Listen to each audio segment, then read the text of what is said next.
الحمد لله نحمده ونستعينه ونستغفره ونعوذ بالله من شرور أنفسنا ومن سيئات أعمالنا من يهده الله فلا مضل له ومن يضلل فلا هادي له وأشهد أن لا إله إلا الله وحده لا شريك له وأشهد أن محمدا عبده ورسوله أما بعد فإن خير الحديث كتاب الله وخير الهدي هدي محمد صلى الله عليه وآله وسلم وشر الأمور محدثاتها وكل محدثة بدعة وكل بدعة ضلالة وكل ضلالة في النار يا أيها الذين آمنوا اتقوا الله حق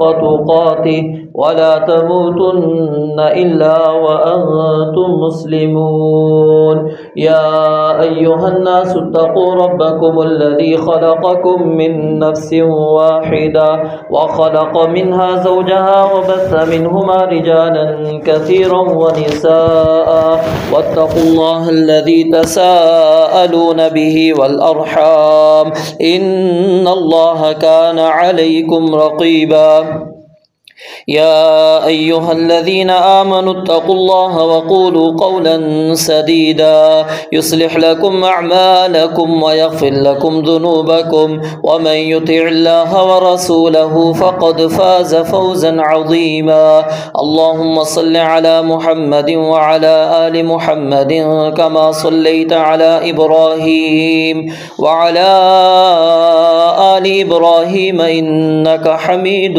مجيد اللهم بارك على محمد وعلى آل محمد كما باركت على إبراهيم وعلى آل إبراهيم إنك حميد مجيد قال الله تبارك وتعالى في القرآن المجيد فأعوذ بالله السميع العليم من الشيطان الرجيم من همزه ونفخه ونفثه بسم الله الرحمن الرحيم يسألونك عن الأنفال قل الأنفال لله والرسول فاتقوا الله وأصلحوا ذات بينكم وأطيعوا الله ورسوله إن كنتم مؤمنين إنما المؤمنون الذين إذا ذكر الله وجلت قلوبهم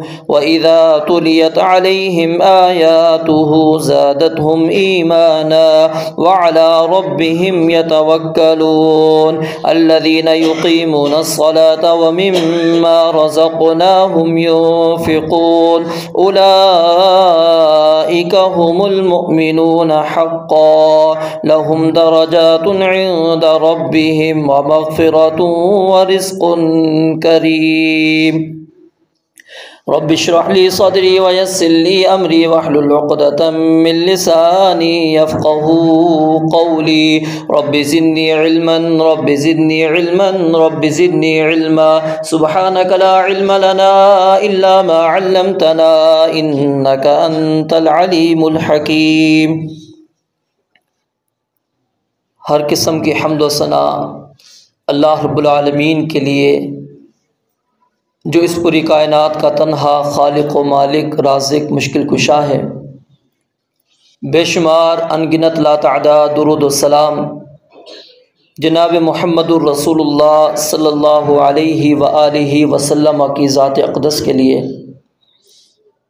جن کو اللہ رب العالمین نے انسانیت کے لیے رشد و ہدایت کا سفیر بنا کر مبعوث فرمایا۔ مختصر حمد و صلوات کے بعد آج جس دور سے ہم گزر رہے ہیں یہ فتنوں کا دور ہے، اور اللہ رب العالمین سے غافل کر دینے والی کئی چیزیں جنہوں نے ہمیں گھیر رکھا ہے،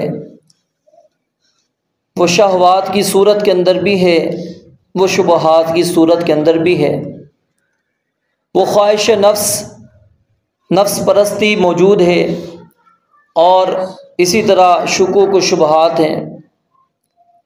باطل اپنے بطلان کے لیے بڑی محنت اور کوشش کر رہا ہے، لیکن اہل ایمان اس لحاظ سے تھوڑے سے کمزور ہیں۔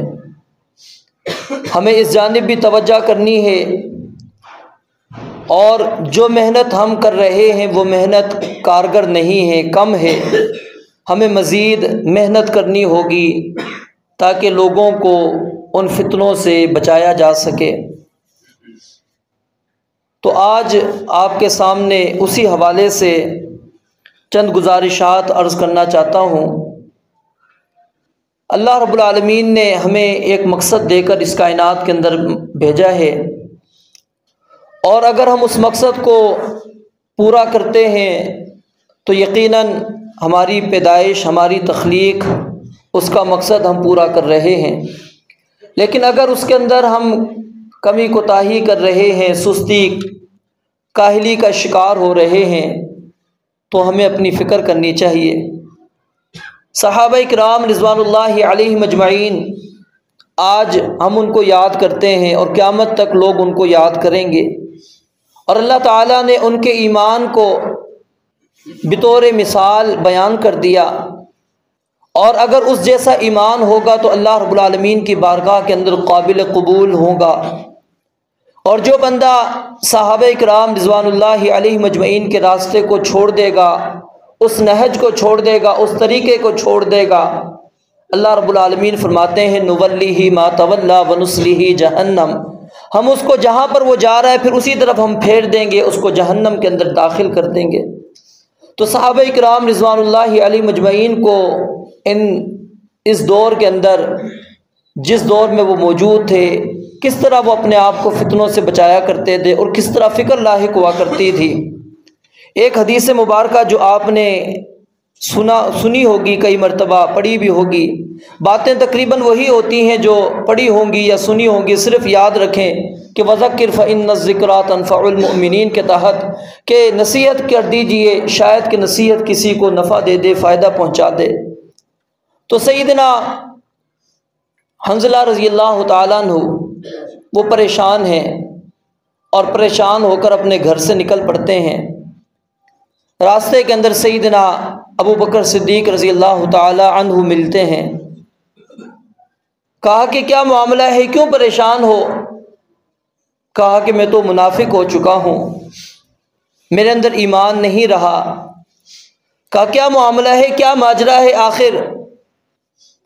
کہا کہ مسئلہ یہ ہے کہ جو کیفیت رسول اللہ صلی اللہ علیہ وسلم کی مجلس کے اندر ہوتی ہے، وہ کیفیت ہماری آپ کی مجلس سے باہر نہیں ہوتی۔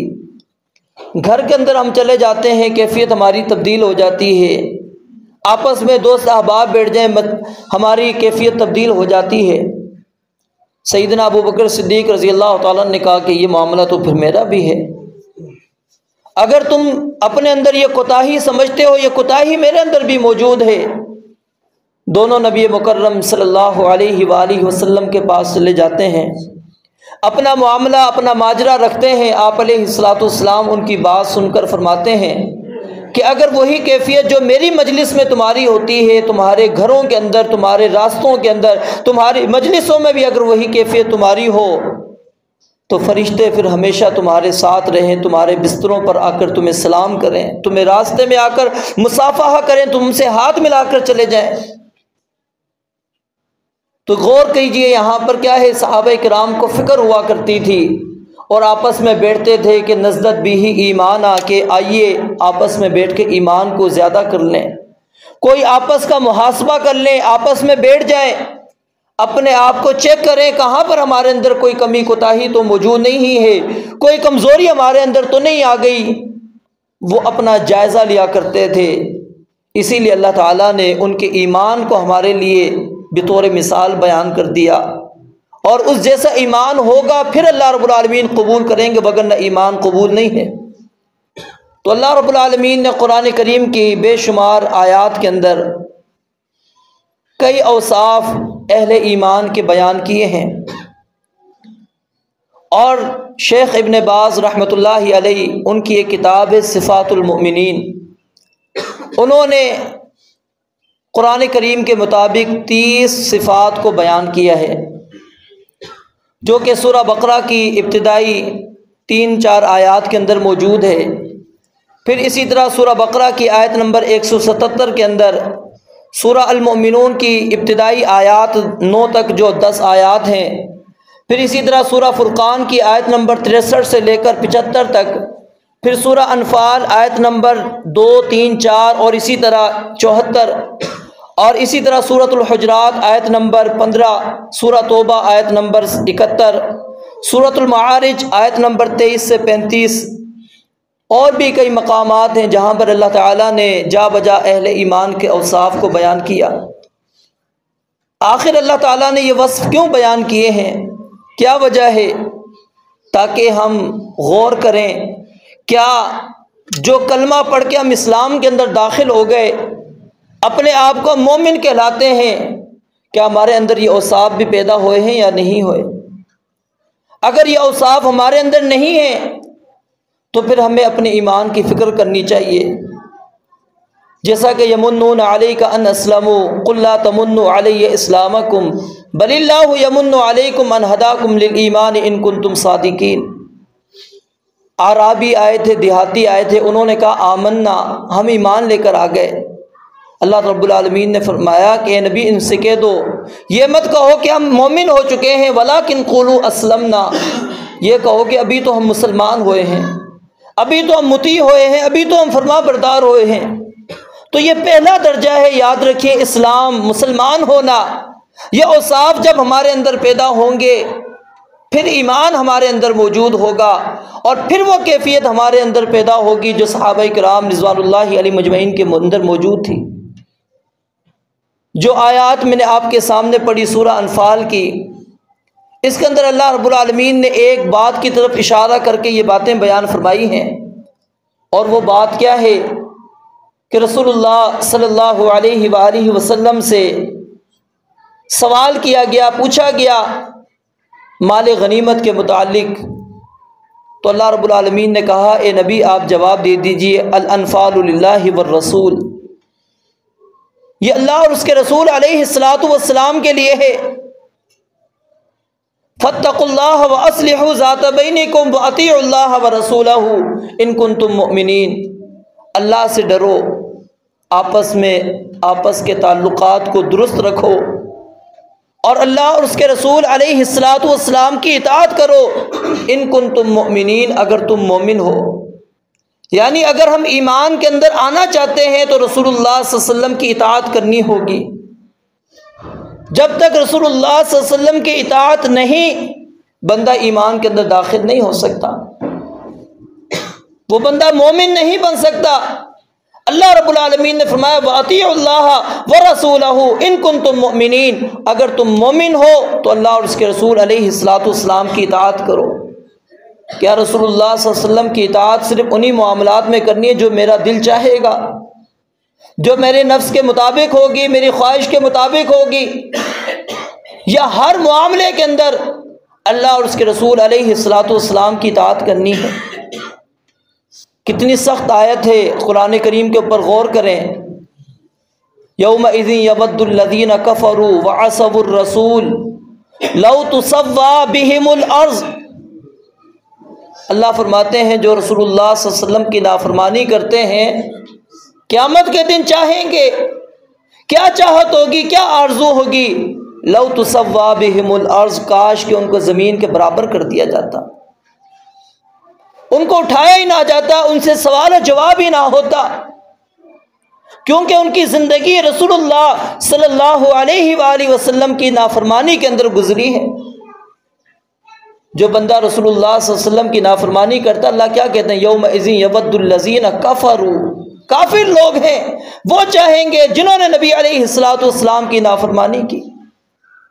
تو اگر ہم مومن بننا چاہتے ہیں تو رسول اللہ صلی اللہ علیہ وسلم کی اطاعت کرنی ہوگی، اگر نبی علیہ الصلوۃ والسلام کی اطاعت نہیں کرتے تو ہم مومن نہیں ہیں۔ پھر آگے اللہ رب العالمین نے مومنین کا تعارف کرایا، فرمایا انما المؤمنون الذین اذا ذکر اللہ، کہ مومن تو وہ لوگ ہوتے ہیں کہ جب ان کے سامنے اللہ رب العالمین کا ذکر کیا جائے، اللہ رب العالمین کے ذکر سے مراد رب العالمین کا تعارف بھی ہے، نبی علیہ الصلاۃ والسلام کی احادیث بھی ہیں، دین اسلام ہے، اسی طرح قرآن کریم ہے۔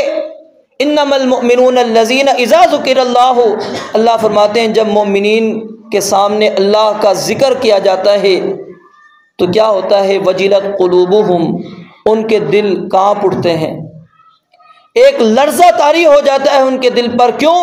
کہ ہم نبی علیہ الصلاۃ والسلام کی اور اللہ کی مخالفت کر رہے ہیں، اور اللہ تعالی ہمیں یہ بات کہہ رہا ہے۔ مفسرین نے یہاں پر غالباً سیدنا عبداللہ بن عباس رضی اللہ تعالیٰ عنہ کا قول ہے، امام طبری رحمۃ اللہ علیہ نے اپنی تفسیر کے اندر نقل کیا، فرماتے ہیں کہ یہاں پر ذکر اللہ وجلت قلوبہم سے مراد کیا ہے؟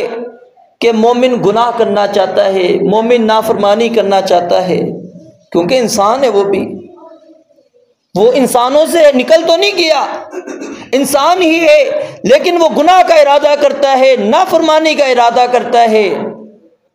اس کو بتلا دیا جاتا ہے کہ یہ گناہ ہے، نافرمانی ہے، وہ فوراً باز آ جاتا ہے، رک جاتا ہے۔ والذین اذا فعلوا فاحشة او ظلموا انفسهم ذکروا اللہ فاستغفروا لذنوبہم، اللہ کہتے ہیں جب ان سے کوئی گناہ ہو جائے، فحاشی کا کام ہو جائے، کوئی بے حیائی کا کام کر بیٹھے، او ظلموا انفسهم، یا اپنے آپ پر کوئی ظلم کر بیٹھے۔ اپنے آپ پر ظلم کیا ہے؟ اللہ اور اس کے رسول کی نافرمانی، وہ ظلم کر بیٹھے، ذکر اللہ، ان کو اللہ یاد آ جاتا ہے، اللہ کا حکم یاد آ جاتا ہے، نبی علیہ الصلاۃ والسلام کا حکم یاد آ جاتا ہے، تو کیا کرتے ہیں؟ اللہ رب العالمین کیا فرماتے ہیں؟ اللہ رب العالمین سے اپنے گناہوں کی استغفار کرتے ہیں، بخشش مانگتے ہیں، وہ ڈٹتے نہیں ہے کہ اسی گناہ پر، ولم یصروا علی ما فعلوا وهم یعلمون، کہ ان کو علم بھی ہو اور اسی کے اوپر ڈٹا رہے۔ آج میں بھی اپنا جائزہ لوں، آپ بھی اپنا جائزہ لیں، دیکھیں کیا قرآن کی کوئی آیت میرے اوپر آتی ہے، میرے مسئلے کے خلاف ہو، میرے عمل کے خلاف ہو، کیا میں اس عمل سے باز آ رہا ہوں؟ اگر تو میں باز آ رہا ہوں تو پھر یاد رکھیں قرآن مجھ پر اثر کر رہا ہے۔ یہ قرآن شہر القرآن ہے نا، قرآن کا مہینہ ہے، ہم قرآن کریم کو پڑھ رہے ہیں، قرآن کریم کو سن رہے ہیں، ہمارے اندر وہ کیفیت کم از کم اتنی تو آنی چاہیے کہ اللہ رب العالمین کے احکامات کو جب سنیں، پڑھیں، تو ہمارے اندر وہ تبدیلی آئے۔ صحابہ کرام رضوان اللہ علیہ مجمعین، وہ اپنی زندگیوں کو ہم سے زیادہ یاد رکھیے، وہ گناہوں والی زندگیاں تھیں ان کی۔ ہمارے پاس تو گناہوں والی زندگی نہیں ہے، کیونکہ ہم بہترین معاشرے میں رہ رہے ہوتے ہیں، الا یہ کہ کچھ ہمیں عادات پڑ جائیں، کچھ جرائم ہم کر لیں، وہ الگ بات ہے، کلی طور پر معاشرہ نہیں بگڑا ہوا ہوتا، لیکن اس وقت تو وہ چیزیں تھیں، عام تھی، شرک بھی عام تھا، شراب نوشی بھی عام تھی، ایسی محافل بھی عام تھی، وہ ساری چیزیں انہوں نے چھوڑی۔ میں آج سگریٹ چھوڑنے کے لیے میں تیار نہیں ہوتا، مجھ سے سگریٹ نہیں چھوٹتی، کم از کم چلے صحابہ والے ہی طرز عمل کے مطابق کچھ عرصے کے بعد تو ہو جائے نا اثر، کہ یہ تو ہونا لا تقربوا الصلاۃ وانتم سکاری، میں سگریٹ پینے کے بعد مسجد کے اندر تو نہ آؤں، نماز پڑھنے تو نہ آؤں، اپنے آپ پر پابندی کچھ تو کروں، پھر مجھے پتا ہو یہ میری صحت کو کیا نقصان دیتی ہے، پھر اس کے بعد تیسرا مرحلہ میری زندگی میں یہ تو کم از کم آئے کہ اللہ رب العالمین نے اب حرام کر دیا ہے، انما الخمر والمیسر والانصاب والازلام رجس من عمل الشیطان فاجتنبوه لعلکم تفلحون۔ لیکن ہماری زندگیوں کے اندر وہ اگر میں چھوڑنا چاہوں، چھوڑتے چھوڑتے میری زندگی گزر جاتی ہے، میں سگریٹ نہیں چھوڑ پاتا، میں کوئی نشہ آور چیز نہیں چھوڑ پا رہا ہوتا۔ یہ کیا وجہ ہے کہ ہم نے اللہ رب العالمین کے قرآن مجید کو پڑھا لیکن اس کو اپنے اوپر عملی طور پر پریکٹس کے لیے عملی طور پر اختیار نہیں کیا۔ ذکر اللہ وجلت قلوبہم، تو ان کے دل کانپ اٹھتے ہیں، ایک تو یہ کیفیت ہوتی تھی، اور دوسری کیفیت کیا ہے کہ جب اللہ کا ذکر پڑھا جاتا ہے ایک انسان کی کیفیت وہ تبدیل ہو جاتی ہے۔ اسید بن حضیر رضی اللہ تعالیٰ عنہ بڑا معروف واقعہ ہے۔ وہ اپنے استبل میں رات کو نماز پڑھ رہے تھے اور ساتھ میں ان کا چھوٹا بچہ یحییٰ وہ بھی لیٹا ہوا تھا۔ نماز پڑھتے جا رہے ہیں، سورہ کہف کی تلاوت کر رہے ہیں، اللہ رب العالمین کی طرف سے سکینت نازل ہو رہی ہے، فرشتوں کا نزول ہو جاتا ہے۔ وہ جو گھوڑا بندھا ہوا تھا نزدیک، وہ بتکنا شروع کرتا ہے، حرکتیں کرنا شروع کرتا ہے۔ وہ خوف ان کو لگتا ہے کہ کہیں ایسا نہ ہو یہ بدکتے بدکتے میرے بچے کو کچل دے۔ وہ اپنی تلاوت کو روک دیتے ہیں، وہ رک جاتا ہے، پھر تلاوت کرتے، پھر وہی کیفیت، اور کہتے ہیں میں نے اپنی نماز کو جب مکمل کیا، نماز مکمل کر کے میں نے اوپر دیکھا تو مجھے آسمان میں اپنے قریب ایک سائبان سا نظر آیا، اور اس میں کچھ بجلیاں سی چمک سی مجھے نظر آئیں، اور صبح میں نے یہ واقعہ نبی مکرم علیہ السلام کے سامنے پیش کیا تو آپ علیہ السلام نے فرمایا کہ اگر تم پوری رات پڑھتے رہتے، صبح ہو جاتی، مدینہ کے لوگ اٹھتے اور مدینہ کے لوگ بھی فرشتوں کو دیکھ لیتے۔ یہ سکینت کب اترتی تھی؟ آج ہم بھی قرآن پڑھتے ہیں، ہمارے پاس تو سکینت نہیں آ رہی۔ ہر جگہ پر قرآن مجید پڑھا جا رہا ہے، ہر گھر کے اندر پڑھا جا رہا ہے، لیکن کوئی کیفیت ہمارے اندر نہیں تبدیلی ہو رہی۔ تو ہمیں اپنا جائزہ لینا چاہیے، اپنی فکر کرنی چاہیے۔ فرمایا وجلت قلوبہم، ان کے دل کانپ اٹھتے ہیں، تقشعر منہ جلود الذین وقلوبہم من ذکر اللہ، اللہ فرماتے ہیں ان کے دل بھی لرز اٹھتے ہیں اور ان کے جسم پر بھی کپ کپی طاری ہو جاتی ہے۔ وہ واقعہ بھی آپ نے سنا، عمار بن یاسر رضی اللہ تعالیٰ عنہ کا جنگ سے واپس نبی علیہ السلام آئے، ایک جگہ پر پڑاؤ ڈالا، آپ نے ذمہ داری لگا دی۔ دو صحابی تھے، ایک سیدنا عمار بن یاسر تھے اور ایک انصاری صحابی تھے، کہ آج کی رات آپ نے پہرا دینا ہے۔ اب آپس میں انہوں نے طے کیا کہ آدھی رات میں پہرا دوں گا اور آدھی رات آپ دینا، آپ آرام کر لیں، پھر آپ نے جاگ لینا ہے، آپ نے پہرا دینا ہے، پھر میں سو جاؤں گا۔ اب ان کو پتہ تھا جاگنا تو ہے، میں نے پہرا دینا ہے، نماز شروع کر دی۔ کافروں کو محسوس ہوا کہ کوئی شخص کھڑا ہے، انہوں نے تیر چلایا، تیر لگا نشانے پر، پھر تیر پر تیر چلتے چلے گئے، وہ اپنا تیر نکالتے نماز کے اندر اسی طرح مصروف، تیر نکالتے پڑھتے گئے نماز، حتیٰ کہ پھر ان کے ساتھی وہ خود ان کی آنکھ کھلتی ہے اور وہ یہ کیفیت دیکھتے ہیں ان کی، کہا کہ تم نے مجھے بیدار کیوں نہیں کیا جب تیر تمہیں لگنا شروع ہوا؟ کہا کہ میں جس قرآن کی تلاوت کر رہا تھا میرا دل نہیں چاہا کہ میں اس قرآن کی تلاوت کو ادھورا چھوڑ دوں، اور نبی علیہ السلام نے میری ذمہ داری لگائی ہے یہاں پر پہرا دینے کی، تو میں اپنے آپ کو شہید کروانا تو پسند کروں گا، مسلمانوں کے اوپر آنچ نہیں آنے دوں گا۔ یہ کیفیت ہوا کرتی تھی کہ تیروں پہ تیر ان کو لگتے چلے جا رہے ہیں، لیکن قرآن کی تلاوت ہے۔